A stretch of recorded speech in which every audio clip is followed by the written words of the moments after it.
საშინელება.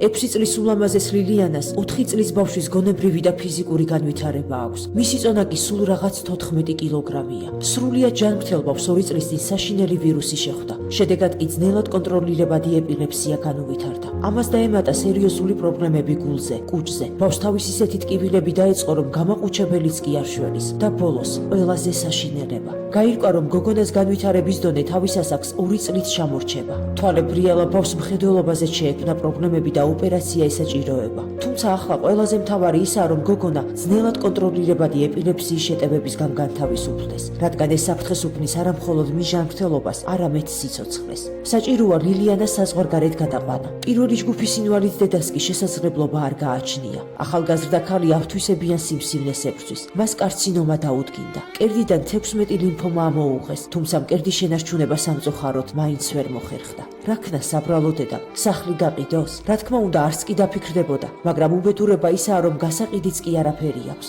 საბრალო დედა პირველი ჯგუფის ინვალიდ 6 წლის შულთან ერთად მიტოვებული შენობის ოთახში ცხოვრობს. ფონდის მეგობრებო, პატარა ანგელოზი უნდა ვიხსნათ ამ ჯოჯოხეთისგან. გახსოვდეთ, რომ თქვენ მიერ გაღებული თუნდაც ერთი ლარი ბავშვის გადარჩენას ნიშნავს. გადარიცხეთ ნებისმიერი თანხა ჩერნოვეცკის ფონდის ოფიციალური საიტის მეშვეობით.